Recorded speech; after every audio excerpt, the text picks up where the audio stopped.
Hello बच्चा party, welcome back to my channel first step to study. कैसे हैं आप सब? उम्मीद है आप सब अच्छे होंगे, अपना ख्याल रख रहे होंगे और अच्छे से पढ़ाई कर रहे होंगे। हमारी पढ़ाई भी हम शुरू करते हैं। आज जो हम करेंगे बच्चों वो है विराम चिन्ह यानी पंक्चुएशन मार्क्स का पार्ट 2। और हम ये पार्ट 2 क्यों कह रहे हैं? क्योंकि पार्ट 1 यानी भाग 1 में जो है हमने विराम चिन्ह की परिभाषा और उनका अर्थ जो है वो हम कर चुके हैं। और एक बार हम इसका जो रिव्यू है वो हम ले लेते हैं कि विराम चिन्ह का अर्थ क्या होता है। विराम का जो अर्थ है वो है रुकना या ठहरना। और इसकी परिभाषा क्या बनती है? विभिन्न प्रकार के भावों और विचारों को प्रकट करने के लिए जिन चिन्हों का प्रयोग किया जाता है उन्हें हम क्या कहते हैं? विराम चिन्ह कहते हैं। और इन्हें हम बोलने में, अपनी भाषा में प्रयोग में क्यों लाते हैं? क्योंकि जब हम बोल रहे होते हैं, जिस तरह से जैसे मैं बोल रही हूँ, तो आपको पता है मैं बार बार रुक रही हूँ और आपको बता रही हूँ, और मेरे शब्दों से आपको पता लग रहा है कि किस वक्त में, किस समय जो है, कब आपसे प्रश्न वाले लहजे में या फिर प्रश्न वाले टोन में जो है वो बात कर रही हूँ, और किस वक्त मैं आपको बताने के प्रश्न वाले मात में बात कर रही हूँ। तो इन्हीं चीज़ों को लिखित भाषा में जो है समझने के लिए हम जो मार्क्स का यानी कि चिन्हों का इस्तेमाल करते हैं उन्हें ही हम पंक्चुएशन मार्क्स जो यानी विराम चिन्ह हैं वो कहते हैं। आज हम पढ़ेंगे ये कौन कौन से होते हैं और इनको हम किस तरह से यूज़ करेंगे। हमारा जो पहला चिन्ह है वो है पूर्ण विराम। इसको हम इंग्लिश में कहते हैं फुल स्टॉप। और इसका हम कहाँ प्रयोग करते हैं और किस तरह से प्रयोग करते हैं? इसका जो निशान है वो कैसे है? इस तरह से सीधा एक जैसे, सिर्फ एक डंडे जैसा निशान है। और पूर्ण विराम का प्रयोग हम कब करते हैं? किसी वाक्य के पूरा होने पर हम पूर्ण विराम का प्रयोग जो है वो करते हैं। और उसको किस तरह से करते हैं? जैसे ये वाक्य जो है वो पढ़िए, राधा विद्यालय जा रही है। अब ये जो वाक्य जो हमारा है, जो सेंटेंस है वो ख़त्म हो चुका है। तो हमने ये पढ़ा ना किसी वाक्य के पूरा होने पर, तो ये वाक्य भी तो हमारा पूरा हुआ ना, राधा विद्यालय जा रही है। और जो वाक्य पूरा होने पर जो निशान लगाया जाता है उसे ही हम क्या कहते हैं? पूर्ण विराम यानी फुल स्टॉप जो है वो हम कहते हैं। नेहा 5वीं कक्षा में पढ़ती है। ये भी एक वाक्य जो है वो पूरा है। किसी बात के पूरा हो जाने पर हम पूर्ण विराम जो है वो लगाते हैं।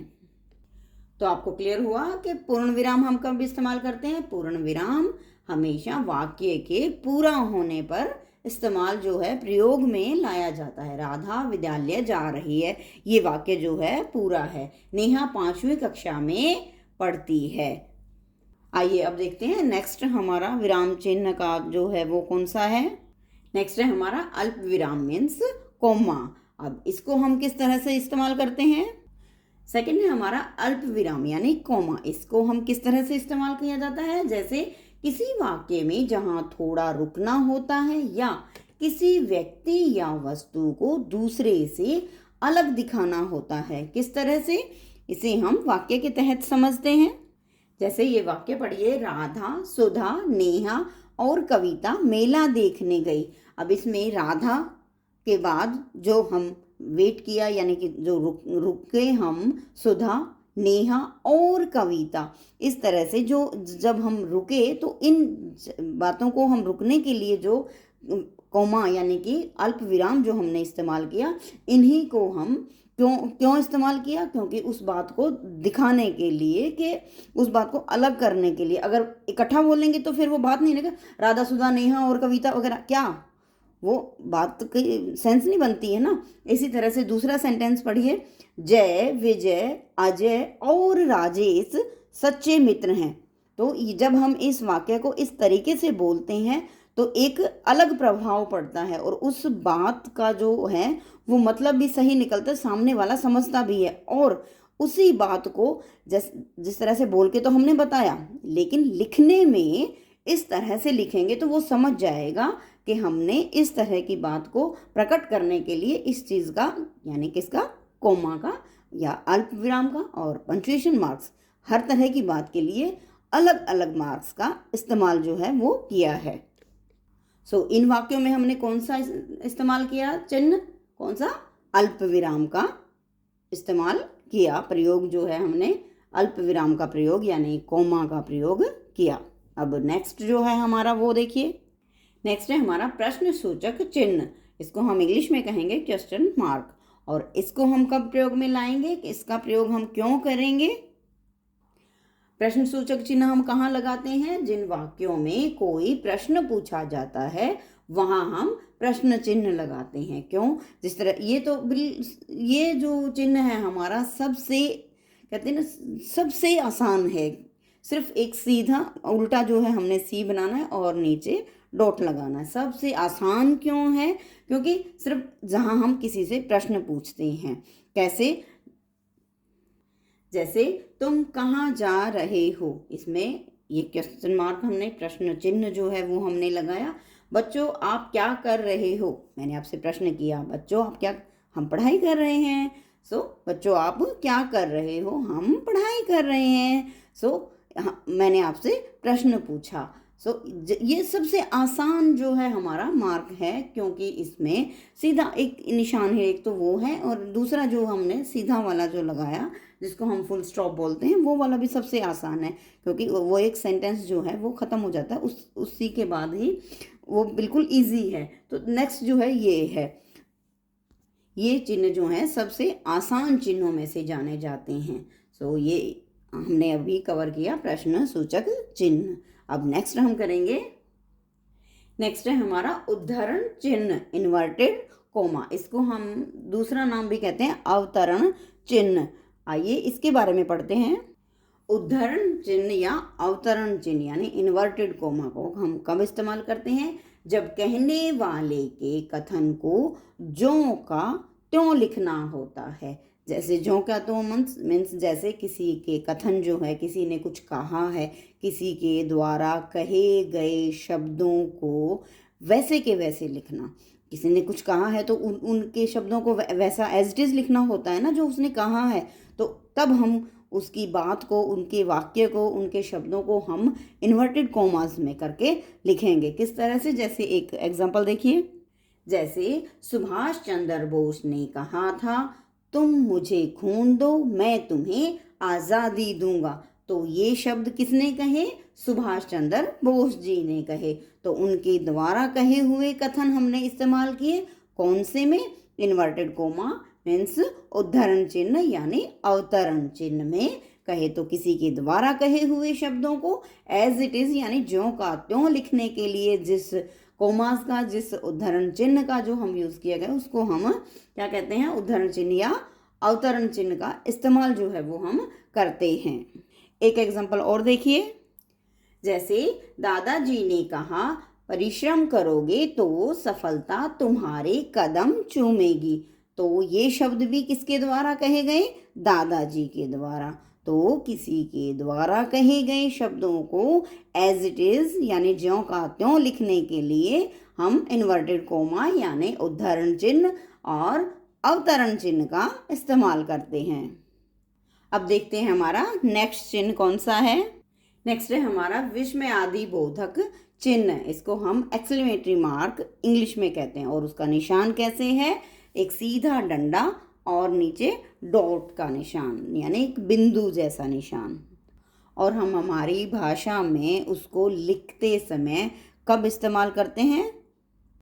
जैसे खुशी, आश्चर्य, दुख, शौक, उत्साह, घृणा आदि भावों को प्रकट करने के लिए इस चिन्ह का प्रयोग करते हैं। मीन्स जब हम कभी खुश होते हैं, हैरान होते हैं, आश्चर्य होता है, जब हमें कोई दुख होता है, जब हम कोई सरप्राइज होते हैं, जब हमें कोई टेंशन होती है या किसी चीज़ को हम दर्शाते हैं, हैप्पी होते हैं, किसी चीज़ में टेंशन होता है, उस भाव को, उस फीलिंग को दर्शाने के लिए, उस फीलिंग को दिखाने के लिए, दिखाना मतलब यहाँ अपने आप को दिखाने के लिए जिस तरह हम बोल रहे होते नहीं, हम लिखित में दिखाने के लिए, जब हम भाषा में लिखित में दिखाने के लिए उन चीज़ों का प्रयोग कर कैसे? जैसे विस्मयादि को किस तरह से प्रयोग में, जैसे एक वाक्य में देखेंगे।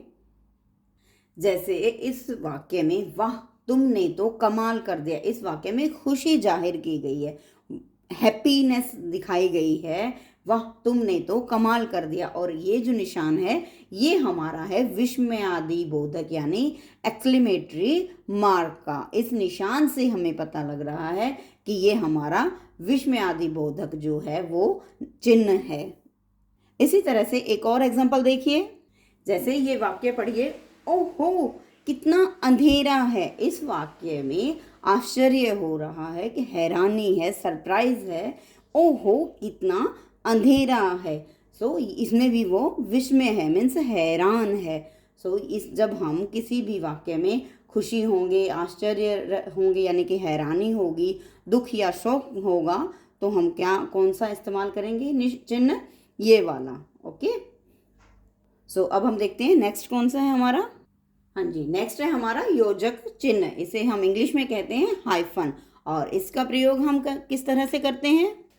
दो शब्दों को जोड़ने के लिए इस चिन्ह का प्रयोग किया जाता है। जब भी हम किसी भी दो शब्दों को, दो वर्ड्स को जब हम जोड़ते हैं, तब हम इस चिन्ह का, किसका, हाइफन का, योजक चिन्ह का प्रयोग करते हैं। किस तरह से? एग्जाम्पल देखिए, हमें अपने माता पिता की सेवा करनी चाहिए। हमें माता पिता को जोड़ने के लिए हमने जिस चिन्ह का इस्तेमाल किया उसे हम हाइफन या योजक चिन्ह कहते हैं। दूसरा एग्जाम्पल देखिए, किसान दिन रात खेत में मेहनत करता है। यहाँ दिन और रात को जोड़ने के लिए जो चिन्ह इस्तेमाल हुआ है उसे हम योजक चिन्ह या हाइफन जो है वो कहते हैं। सो अब क्लियर हुआ आपको योजक चिन्ह कौन सा होता है। हाइफन हम किसे कहते हैं? जैसे दो शब्दों को जोड़ने के लिए जिस चिन्ह का इस्तेमाल होता है उसे क्या है, हम क्या कहते हैं? योजक चिन्ह कहते हैं। कैसे? हमें अपने माता पिता की सेवा करनी चाहिए। इन दोनों शब्दों को हमने जोड़ने के लिए जिस चिन्ह का इस्तेमाल किया उसे हम योजक चिन्ह कहते हैं। किसान दिन रात खेत में मेहनत करता है। दिन रात जैसे शब्दों को जोड़ने के लिए हमने हाइफन का इस्तेमाल किया। नेक्स्ट हम देखते हैं, नेक्स्ट है हमारा निर्देशक चिन्ह यानी डैश। इस डैश में और जो हमारा दूसरा हाइफन यानी योजक चिन्ह जो हमने पढ़ा उसमें कंफ्यूज नहीं होना है। वो इससे आधा है, इससे हाफ है और ये बड़ा है। दोनों सेम ही माइनस का निशान है, लेकिन ये जो डैश है ये थोड़ा बड़ा है और जो हमारा हाइफन है यानी योजक चिन्ह है वो इससे आधा है, छोटा है। तो अब हम पढ़ेंगे निर्देशक यानी डैश के बारे में। जैसे निर्देशक चिन्ह का हम प्रयोग कब करते हैं? हमारी शब्दों में जब हम लिख रहे होते हैं। किस तरह से? उदाहरण देते समय या बातचीत करते समय कथन के लिए इसका प्रयोग किया जाता है। किस तरह से? जैसे एग्जाम्पल देखिए, जैसे भारत में 4 महानगर हैं। फिर हमने किसका इस्तेमाल किया? डैश का यानी निर्देशक चिन्ह का। दिल्ली, मुंबई, कोलकाता और चेन्नई। सो हमने इस वाक्य में किसका प्रयोग किया? निर्देशक चिन्ह का। तो इस तरह के वाक्यों में हम किस चीज़ का प्रयोग करते हैं? जैसे उदाहरण देते समय, तो हमने भी एक एग्जाम्पल लिया है ना, तो एग्जाम्पल में हमने एग्जाम्पल लिया है। तो जब हम एग्जाम्पल देते हैं यानी किसी चीज़ का उदाहरण देते हैं या बातचीत करते समय कोई कथन यानी कोई वाक्य जो बात हमने कहनी होती है उसके लिए हम कुछ समय के लिए रुकते हैं और उसके बाद जब हम बोल रहे होते हैं तो हम कुछ समय के लिए रुक जाते हैं तो सामने वाला समझ जाता है। लेकिन जब हम लिख रहे होते हैं तो हम इस चिन्ह का इस्तेमाल जो है वो करेंगे। किस तरह से? निर्देशक चिन्ह का। एक और एग्जाम्पल देखिए, जैसे शुभम ने, यहाँ लिखित में शुभम ने कहा रोहित जरा किताब देना। तो ये वाक्य लिखित में दिखाने के लिए कि शुभम के द्वारा रोहित को कहा गया रोहित जरा किताब देना। तो इन वाक्यों को भाषा में लिखित में दिखाने, रिटर्न में दिखाने के लिए हम निर्देशक चिन्ह यानी डैश का प्रयोग करते हैं। अब हम देखेंगे हमारा नेक्स्ट कौन सा है। नेक्स्ट देखिए, नेक्स्ट है हमारा कोष्ठक यानी ब्रैकेट। और ब्रैकेट का प्रयोग हम किस तरह से हमारी भाषा में करते हैं ये देखिए। ब्रैकेट को हमने वैसे भी इन चीज़ों में पंक्चुएशन मार्क्स को भी हमने किस में लिखा है? ब्रैकेट्स में लिखा है। इसको हम ब्रैकेट्स में क्यों लिखते हैं? क्योंकि आपको किस तरह से दर्शाना है, वो विराम चिन्ह है, ये है। तो इसको अब हम इसको एक्सप्लेन करेंगे क्यों हम ब्रैकेट का यानी कोष्ठक का इस्तेमाल करते हैं। किसी शब्द के अर्थ को या विकल्प को लिखने के लिए इस चिन्ह का प्रयोग किया जाता है। जब हमें किसी शब्द का अर्थ देना होता है, किसी का विकल्प देना होता है, लिखना जब होता है, तो हम कोष्ठक चिन्ह या फिर ब्रैकेट्स का इस्तेमाल करते हैं। किस तरह से? एग्जाम्पल देखिए, जिस तरह से ये वाक्य पढ़िए, पिताजी गुस्से में। इस गुस्से में शब्द को हमने कोष्ठक में क्यों लिखा है? क्योंकि ये शब्द जो हैं वो हमने ये दिखाना है इस शब्द में कि पिताजी जो हैं वो गुस्से से कह रहे हैं। अब जब हम बोल रहे होते हैं, जिस तरह के हम कर ही रहे हैं विराम चिन्ह, जब हम बोल रहे होते हैं तो हम अपने एक्सप्रेशंस जो हैं वो दिखा सकते हैं, गुस्सा भी, प्यार भी। लेकिन जब हम लिख रहे होते हैं तो हम गुस्सा और प्यार दिखाने के लिए कौन सा ब्रैकेट्स जो कोष्ठक है वो शब्द हम इस्तेमाल करेंगे। किस तरह से? इसको गुस्से में जो पापा जो बोल रहे हैं, पिताजी जो हैं वो गुस्से में बोल रहे हैं, उसको हम दिखाने के लिए उसको ब्रैकेट में डाल दिया। इसीलिए तो हम पंक्चुएशन मार्क्स या विराम चिन्हों का इस्तेमाल करते हैं ना, जब हम अपने एक्सप्रेशंस जो हैं, अपनी फीलिंग्स जो हैं, हम शब्दों में दिखा रहे होते हैं, वो भी लिखित रूप में। यहाँ पिताजी बच्चे को गुस्से में बोलते हुए कह रहे हैं, कहाँ से आ रहे हो। इसको गुस्से में दिखाने के लिए जो शब्द इस्तेमाल किए हैं, उन एक्सप्रेशंस को, उन भावनाओं को, उन विचारों को दिखाने के लिए हमने कोष्ठक जो है चिन्ह इस्तेमाल किया है। इसी तरह से एक एग्जांपल और देखिए, जैसे अर्जुन ने ललकारते हुए जयद्रथ से कहा, आज तुम्हें कोई नहीं बचा सकता। तो अर्जुन के द्वारा ये शब्द कहे गए, किससे? जयद्रथ को। तो ये कौन से लहजे में, कौन सी टोन में कहे गए? ललकारते हुए। इन शब्दों को दर्शाने के लिए हमने कोष्ठक चिन्ह का इस्तेमाल किया, और इसको हम विराम चिन्ह के तहत, क्योंकि उसने एक्सप्रेशंस दिखाया कि कौन सा? ललकारने वाला, गुस्से वाला। उसने अपना एक्सप्रेशन जो है किसने? अर्जुन ने दिखाया।